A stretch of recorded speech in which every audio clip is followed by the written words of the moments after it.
Hello everybody, this is GamePro24X back again with another Metal Gear Survive video. So we are going to be looking over the Captain Ferryman event, which is the rescue event that's going on right now.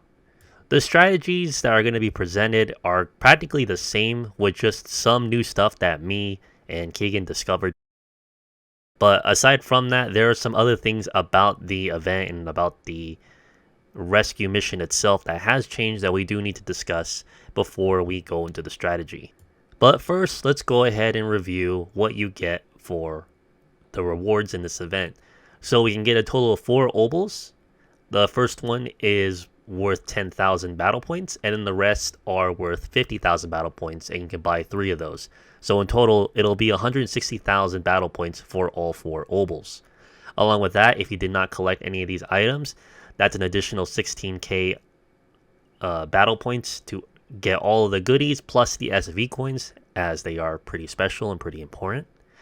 Other than that, here's the pricing for the other stuff. And that's about it. Now, at this moment in time, I do not know how much BP you earn if you play on the easy or the hard variants. Yes, you do not actually have to play the actual event that is in the event tab. If you go to the rescue tab, you can play the easy and the hard variants and you can earn BP from them. However, because I have yet to play them, I don't know how much BP you earn in hard or on easy. So I'm only going to be looking at extreme because there's a lot of things to talk about in terms of the BP earning potential. Now, due to the recent battle point acquisition buff, you now earn 5 times more points with the battle pass. So we now earn 6,500 as opposed to 1,300 per game. So like I mentioned before, to get all the obols, you'll need to grind up a total of 160,000 battle points. And if you are new and do not own any of the goodies, which is the colors and the head accessories, along with the SV coins, it will cost you 16,500 points. Or if you already own all that stuff, the SV coins will be the only thing that you can purchase again, which is just 1,500 points. Do bear in mind that if you purchase these things now, you never have to deal with it ever again. So I kind of encourage you guys to get that out of the way. That way you don't have to really worry about it in the future. So we're only going to be focusing on the obols since that is the absolute meat and potatoes of why people are going to be grinding so damn hard in this event. So, like I mentioned, 160,000 points, and if you do not have the pass, that is 1,300 points per game. That's going to be 124 runs to earn all 4 obols. But if you have the pass, that's going to total out to 25 runs. Really, really big fucking difference. Back then, it used to be just a 3 times booster, and yes, it was pretty tangible and pretty noticeable. Now that it's 5 times, it's a pretty big gap, and honestly, I really don't like it due to the fact that it's incentivizing players even more to spend money to buy day 1 passes and such in order to get the events out of the way. For obols, especially, because those things are very important, as you don't get very many of them, and you will need them to create the primary weapon holder, which, even if you don't care about that, there's going to be more items in the future that will require obols as well. So these are things that you will need to grind up for in order to make much stronger equipment. And the problem only gets worse when it comes to the ranked events, since now with the 5 times booster, it's going to make it even worse for that as well. So at the moment, I see the passes, at least for this event, is pay to skip. But when it comes to the ranked events, where you have to compete with each other, it is definitely pay to win. It is strongly pay to win. But I will definitely make a separate video kind of detailing more things about that. So when it comes to the runs itself, whether you're doing this solo or a team, you're going to be expecting to be doing 7 to 10 minutes. And that's if things are going well. 10 minutes at worst if things are kind of not going so well for you, but you are still pretty competent and you are doing what you can to get it through. So our best times for doing the event with a full team that actually knows what they're doing, and we've been getting stuff done on time and whatnot, it did take us about 8 minutes and 30 seconds per cycle. What is a cycle? A cycle is basically when the screen goes black after the timer goes out when we walk into the ring, and the timer stops when we come back to the staging area. But technically, That took us about 8 minutes and 10 seconds. So I gave the whole thing in general a 20-second grace period for people to repair slash restock their ammunition and whatnot. Now, going off of that 8 minutes and 30 second cycle that I mentioned before, you can easily squeeze 7 runs per hour doing this. Now, obviously, if you do not have the pass, you're going to need to do 124 runs. Divide that by 7 days in the week, and we take that number and we times it by 8.30 minutes, which is going to total out to be around 18 hours total for that whole week in order to get all of your obols. So, if you divide that up again by 7, it averages out between 2.5 to 3 hours a day doing this. So when it comes to this week, especially this week, since the map is on Fallen Village, this is the easiest map you can do this event on. I strongly encourage a lot of you to get all of your grinding done this week, because the last time this happened, we had Fallen Village the first week, and the second week we had Forsaken Ruins, which is by far the hardest map to do this event on. So please, for the love of God, get all of your shit done week 1, which is exactly what I'm going to be fucking doing every day. But if you want to, spread out the time, dedicate 2.5 to 3 hours a day doing this. And with this strategy in mind, you will be earning 23,400 battle points a day. So try to make that a goal for you every day, especially for this map for this week. Now, clearly, if you have the pass, you can definitely rest a lot easier, as you only need to do 25 runs to earn all of your obols.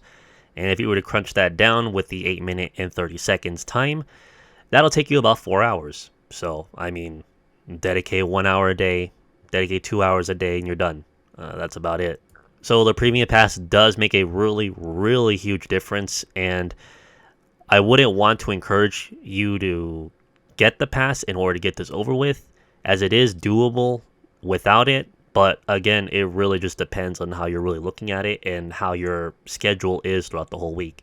If your schedule is absolutely screwed, like Keegan is, he already has like a few days worth of a pass anyway, but he dedicated one long day of doing this, and now he has all 4 obols. So, it really does come down to it. And just as a friendly reminder, a day 1 pass is only 200 SV coins. Most people have already grinded up that much through just doing, the events or collecting the freebies. But it is also just $2. So again, really look at what your schedule is and really consider the possibility. I really don't like saying that because I don't want to give Konami money for a system like this, or for like a broken system like this. But it's really all up to you. So I'm just giving you the information. You do with it as you please. Now, some other things that I need to mention because they are very important. The events this time around is not like how it was last time. So the Kuban, back then we used to earn practically close to 1 million Kuban per game. Now we only earn 400k. And if you have a pass, that's like almost 500k. So if you're really just doing this event for the Kuban, well, you do get a good amount every single time, and you can get it done pretty fast, but it's not as lucrative as it used to be. Same goes for the epic drops. They really nerfed the epic drop rates. Back then, you used to get a guaranteed drop, so back then was a really good time to grind up for new sets, new weapons, everything. Now, you can still get epic weapons and such, but they will only happen so often, so don't count on it for that. So basically, do the event purely just for battle points, and all the other stuff is just secondary that'll just keep on stacking in your inventory and whatnot. Also, on that note, this is a great event to stock up on tungsten alloy and all, along with like parts for ammo like gunpowder and whatnot. The rescue events give you a lot of it, so this is a good time to stock up on a lot of that stuff. So for those of you who are struggling with ammunition, this is a good time to actually care about it. And finally, one major change when it comes to this event is that in order to get the maximum amount of BP possible, you need to rescue all 3 targets along with getting S rank. Back then, you used to be able to just get an S rank after you rescue the second guy, and you can just withdraw and you get the maximum amount of battle points. That is no longer the case. So my old strat is no longer valid for this event. And one final thing I need to mention, and I need to definitely stress when it comes to all of this in general, is that if you are playing this with a group of people, or hell, even if you're playing with a bunch of randoms, please keep this in mind. Given all the information that I have displayed to you, it's very apparent that people will be grinding and will have to do multiple runs of this event to get all of the stuff that they want out of the way. So, with that in mind, do not waste people's time. I'm sorry if I'm coming off a little harsh on this, but there have been many times where I've been playing with a group, I've been playing with randoms, and people just sit there and they stare at the reward screen. Look, I get it, like, it's nice when you win and stuff, but in all honesty, you're getting nearly the same shit every single game. You're getting the same amount of gunpowder, same amount of tungsten alloy. Sure, you might get an epic weapon here and there, but other than that, there is no reason for you to be sitting there for 30 seconds to up to a minute just staring at the screen. Or, worse, you forget to hold triangle or Y to go back into the staging area. So we have 3 out of 4 people who already did that, and we're waiting for one guy, and we're like, well, what the fuck's going on?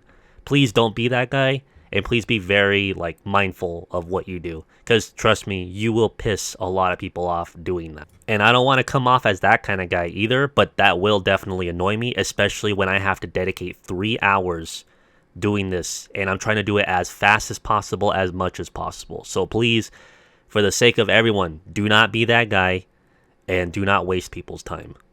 So when you're done with your mission, hold triangle, return to staging area, go repair your weapons, hit repair all, go to your equipment, hit L3 to restock all of your ammo, get in, get out.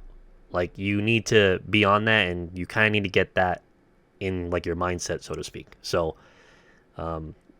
yeah, I don't want to be the guy that tells people to do this, but trust me, it will definitely make things a lot easier, and you'll probably end up, a lot of people will definitely stick with playing with you more often if you kept to that. So, word to the wise.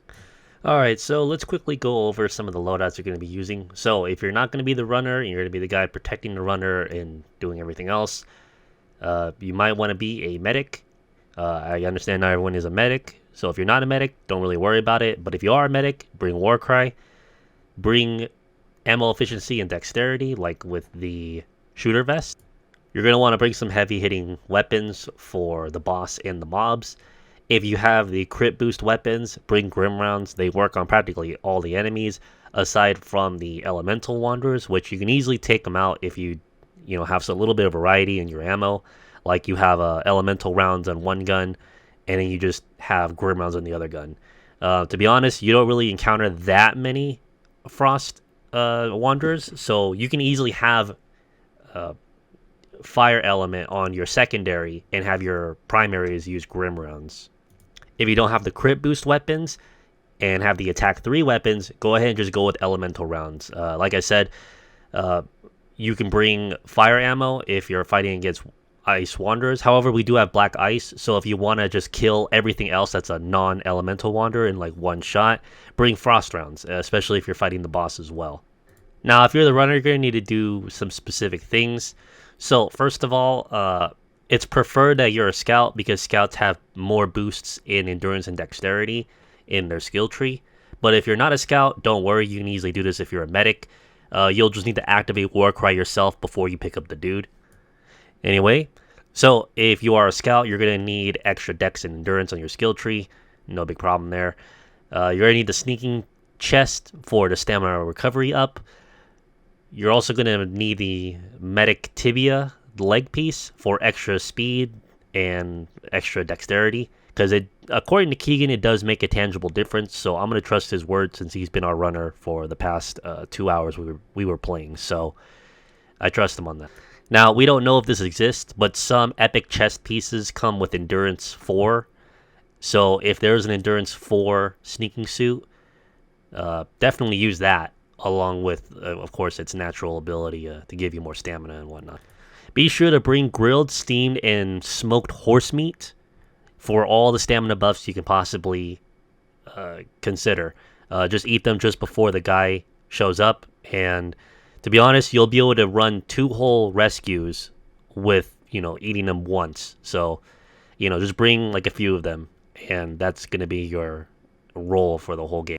As for your weaponry, obviously bring the Geist or the Uragan as your secondary, as they are very helpful. You can either put Grim rounds. I usually put the Grim rounds on the Geist, and I put the Elemental rounds for the Uragon, so you can switch back and forth whenever you need to. Once again, if you don't have any of the crit boost Geists, and you just have the attack 3 Geists, just go for flat out Elemental rounds. So you could use the Geist to kill the non-elemental mobs, so you can put Frost ammo, since we have Black Ice on, and you can have the Uragon just use Fire element shots to take care of any of the Frost Wanderers. One last thing when it comes to the weapons and such, do not use grenades, do not use Molotovs, and if you have a shotgun, I don't know, honestly I'd say don't even bring a shotgun, but if you are using a shotgun, please point that away from the guy who's carrying the rescue target. Too many times you'll be hit by any of these things, especially the fire from the Molotov, and you'll drop the guy.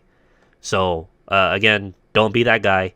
If anything, don't even bring these items. I mean, we didn't really need shotguns aside from the guy carrying the rescue target. He was using his Uragon. Aside from him, I don't think anyone else should be using shotguns because of that stray bullet that's going to knock him off his ass. So, trust me, we've ended up getting our ass kicked a lot because of an accidental shot, or someone tossed a Molotov and they touched the fire, or a grenade went off too close. So, just don't do it.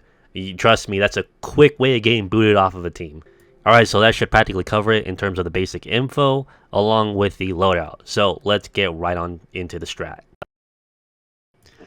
So if you have 2 medics, this will be very handy. One medic will just Warcry the whole team at the very beginning. That way you guys have infinite stamina and do whatever you want for that time period. So long as you have another medic, you can use your Warcry for the person who's being the runner. But when you start, 1 or 2 people go and kill the boss. It doesn't take very long. Just use your sniper rifle or whatever weapons you got, provided with the build loadouts that I demonstrated earlier, and this should be done really quick. The runner, on the other hand, is immediately going towards the drill, and he's going to start it up while we're fighting and doing all that stuff. He'll also put down a wormhole, that way we can warp to him and get ready to go. Ideally, if both the runner and the medic go together, you won't have to worry about anything while the other 2 kill the boss or whatever. So you can mix and match. But preferably, you need to ensure the runner heads towards the drill immediately when the round starts. And throughout this first wave, the other guys can go around, do the side ops, get extra ammo, whatever they need. Because if you're doing this really, really fast, the enemies actually don't have time to spawn. So, yeah, you'll have some here and there, but most of the time, it's going to be empty. Now, if you have another medic, again, it's not absolutely needed, but if you have another medic, in the middle of that alleyway is where that second medic will give a second Warcry buff, and you'll be able to run over here no problem without having to rest to regen some stamina. Now, here is something new and meta-changing that me and Keegan discovered during these runs. So, if you have one guy already at the drill waiting to activate the evac sequence, however, if the runner is still holding the guy while aiming their gun, you actually don't get to drop the guy. So even though the evac sequence started, the runner could just easily take off with the guy in his back. And as the mobs are trying to spawn and trying to catch up, by the time they do finally catch up, the timer went down and it's over. The only thing that will catch up is the trackers, so you will need to at least be careful and be mindful of that. And there you go, you can do this all the time. Now, unless Keegan's got a better name for it, he's the one who initially discovered it, so I'm going to call it the Thievin' Keegan strat. Why? Because when you expect him to put the guy down, Keegan just says nope, and he just keeps on walking with him. So he's just stealing your girl. Also, I forgot to mention the other 2 guys should put down their wormholes at the other drills. That way we have immediate access to them when we need to. Squeeze in both sides at the same time, you know? Like if I'm not doing anything significant, I'd be like, oh yeah, this is what Keegan's doing or whatever. Well, I'm not really doing. Yeah, I'll give you the boost. Special. It's just. I'll give you the boost, and then Pain will just stick with you because I need to go do this side up over here. I need the ammo. All right, tracker. Now you can try to coordinate with your team and try to let each other know, oh hey, I'm gonna go get ammo real quick. You just want to make sure you don't go below a deficit when it comes to your ammo. Try to make sure you're maxed as much as possible. And to be honest, like I said, because there's so little enemies that spawn in the very beginning, you won't really be shooting too much. So don't go too crazy with it unless you need to. So the second and third wave is where you will encounter mortars. You can easily snipe them with your sniper rifle. Like one shot will easily kill them right in the head. So you can just quickly take care of them so you don't have to really deal with them later on. But when they do shoot their little explosives, do your best to shoot them away from the runner. And we're going to do it again. We activate it. The runner just keeps on running with the person on his back. And that's it. Now, the thing is that if you do a perfect rescue, meaning that the target does not take any damage whatsoever, you get 150,000 iris out of it. You need a total of 460 iris in order to get an S rank. So, aside from rescuing 3 dudes, you need to at least do one, I would say maybe 3 iris side-ups, which that's not hard at all. You can easily achieve that on any wave. So long as you earn 10k additional iris from the side ops, you're good to go.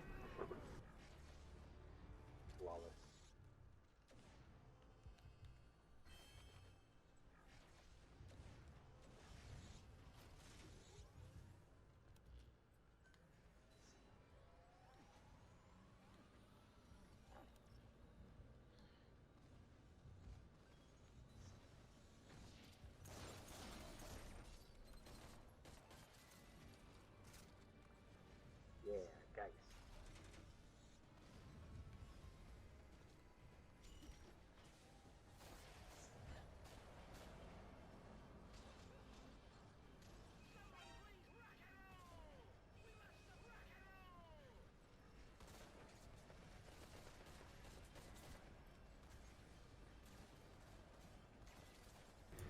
So on this route, if you're doing this drill at the very bottom, you're going to have to go through this section. Now, like I said, if you're doing this really fast, not a whole lot of enemies spawn. So it'll be nice and clear by the time you get down here.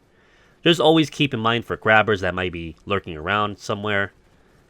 So it'll be nice if one person just runs ahead and just makes sure everything is clear before the runner ever gets there at all. There will be a mortar on the right side of this map, so you can take care of him, and you won't really have to see him ever again.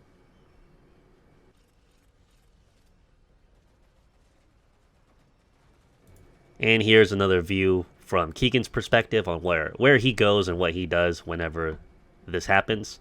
Just so you know, the second you stop aiming, you will drop the guy. You can actually still switch weapons while you're aiming, so if you need to do that, then do that. But the second you let go is when you drop the guy. So be sure you don't do that. And be sure you don't like fall down somewhere or something like that, because that's another way to drop the guy as well.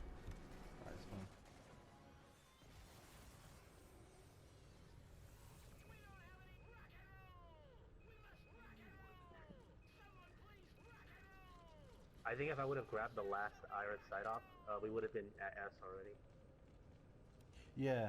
Well, there you go. The maximum amount of iris you can get if you get all iris side ops and such is like 636,000. Yeah, that's So yeah, that's a lot. We're getting a lot more than expected. But yeah, all you need is just 460,000, and that's it. There's not a. It's not very hard at all. And even if you cannot perform this trick, you can easily do this solo by just leaving the guy there and just make sure you go and do all the iris side ops in the whole level, and you'll still be able to get an S rank on this. I'll have a separate video detailing on how to do a solo version of this. But yeah, if you have at least one other person with you, this will go by a lot quicker. Now, here's the thing about the whole Thief and Keegan strat. You could definitely tell this is unintended, because if you actually keep holding the guy when the timer goes off, you will actually bug out the game, and you won't actually be able to continue the game unless the host leaves. Oh, there you go. All right. And we got to see this firsthand, and yeah, but basically, to avoid this, just make sure you put the guy down before the timer is up, and you won't have to deal with this. And it's real easy to figure out what the timer is. Just listen to the music, and you'll just memorize when it's the cue. We would have way more than enough. I think we broke it. Uh-oh. What do you mean? What happened? He's not going anywhere. Oh shit. Yeah, so I Hold have on, to I have to actually, let wait, him wait. down. I have to let him down eventually.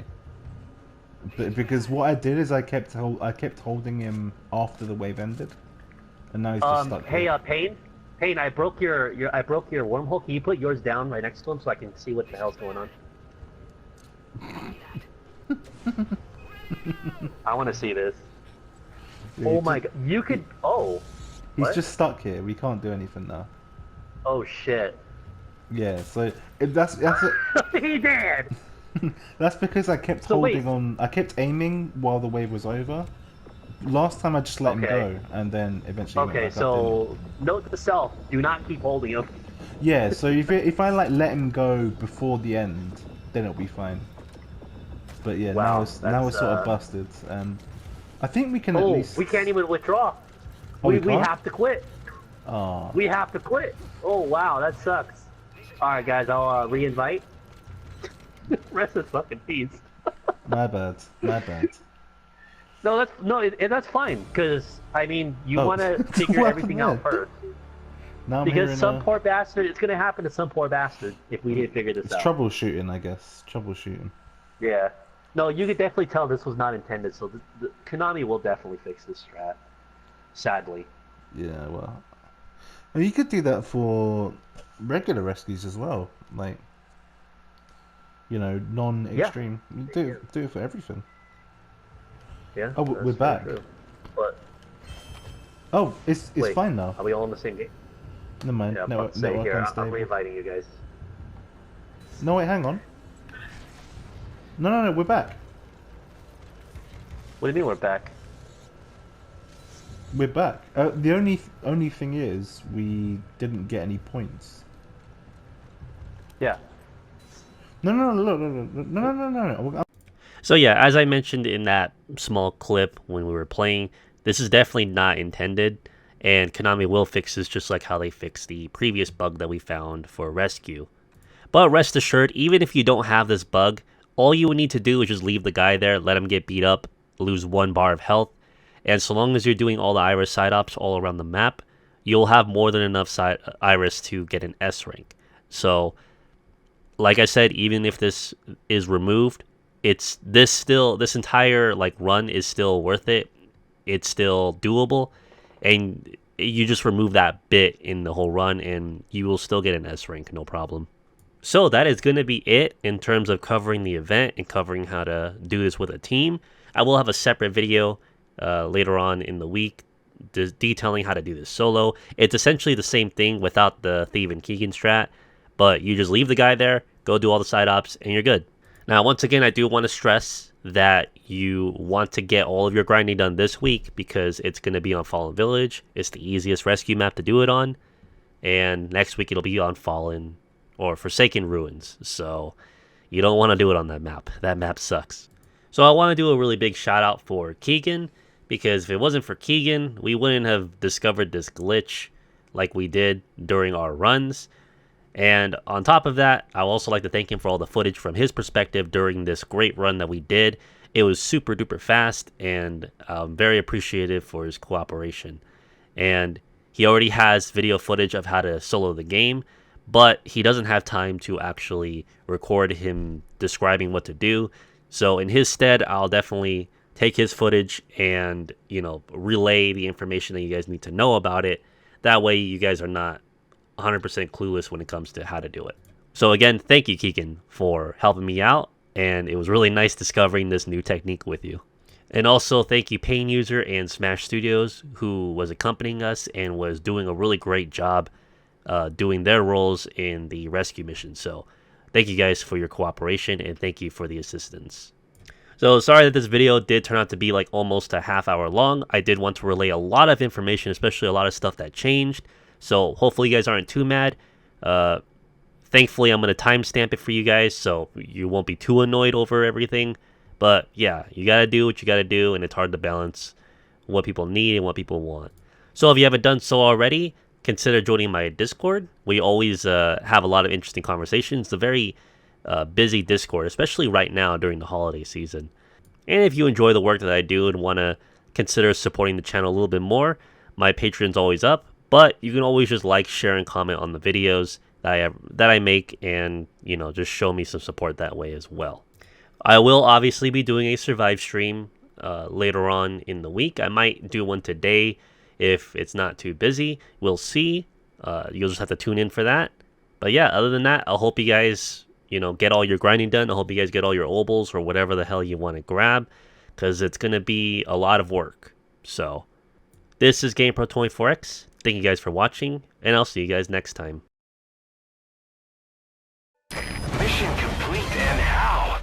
They're gonna tell stories about this one, boss.